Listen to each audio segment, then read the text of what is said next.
It was a free-for-all. There was no media there. There's no one to look after you. And the Marines took it upon themselves to shoot at, beat, rob, rape, kill whoever they wanted to. And that's being proposed on the news as like a few bad apples. This is a very isolated incident.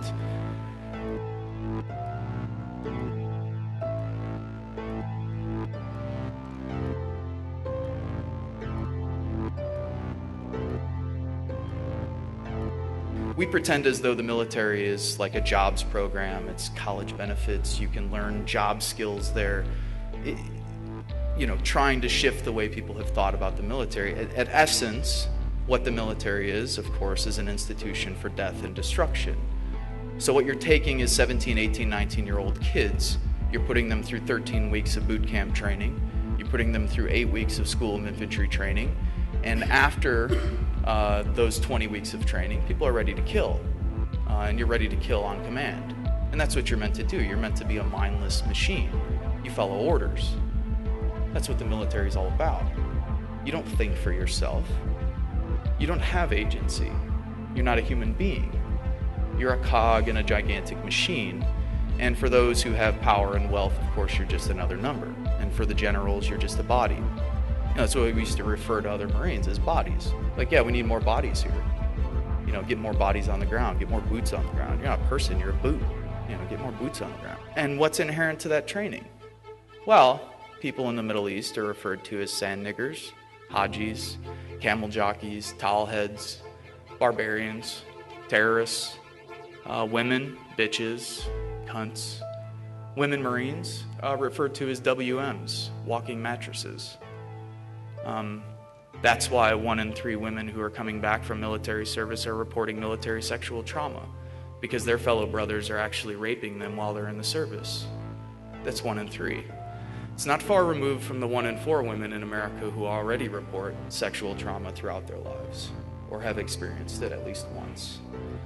So, again, firmly entrenched in the military culture and in the institution is patriarchy and homophobia. Of course, everyone is referred to as a faggot, queer, pussy, a cunt. Again, reinforcing that you're weak, of course, if you're gay, bisexual, queer, so on and so forth. All firmly entrenched in the training, all firmly entrenched in the ideology, and all firmly entrenched in the kind of linguistics and the lexicon within the military. In Iraq, what did we do? We went on house raids, patrolled, either waited to get blown up by IEDs or mortars, because tactically it's insane. Everybody knows that you cannot win a counterinsurgency war, whatever winning would be. It's never happened. You can talk to the British who've been to Malaysia, you could talk to the French who've been to the Algiers, you could talk to the Americans and Australians and the rest who've been to Vietnam and Korea, and the Soviets in Afghanistan, and the United States in Afghanistan and Iraq, and every single time militarily have had their asses kicked, and rightfully so. But have also caused tremendous amounts of death and destruction. 1 million Iraqis dead. 7 million Iraqis displaced within a country of 25 to 30 million people. An entire generation lost. People forget that when there's a war for 10 years, kids don't go to school. You don't develop. You drop depleted uranium-coated rounds that have a half-life of X amount of billion years, and so now you have birth defects in towns like Ramadi and Fallujah that are 500% what they were 10 years ago. We've absolutely devastated that country, the United States and the West. After 30 years of warfare, supporting both sides in the 8-year war with Iran and Iraq, the Gulf War, the sanctions throughout the 90s that Madeleine Albright and Bill Clinton said were worth it. 500,000 dead, women and children, Madeleine Albright on news, 10 o'clock news. Yeah, it's worth it, absolutely. What was happening over there?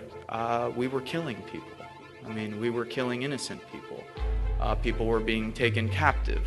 If they looked like a quote-unquote insurgent, you did what you wanted to do with them. It was a free-for-all. There was no media there. There's no one to look after you.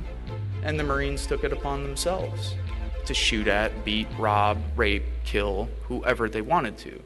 And that's being proposed on the news as like a few bad apples. This is a very isolated incident. This, to me, is Western culture par excellence. This is exactly what this culture is built upon, and anyone, I think, who's telling anyone differently is absolutely insane, because we've robbed, beaten, raped, and tortured people from Vietnam to Southeast Asia to South America to Africa to the slaves that we brought over to the United States, and of course the indigenous people that we've genocidally murdered and displaced. We operate 900 to 1,000 military bases worldwide and have overthrown democratically elected governments from Libya to Iran to Chile, and right now as we speak, drones are killing civilians from Pakistan to Somalia, all in the name of American empire and all with American tax dollars.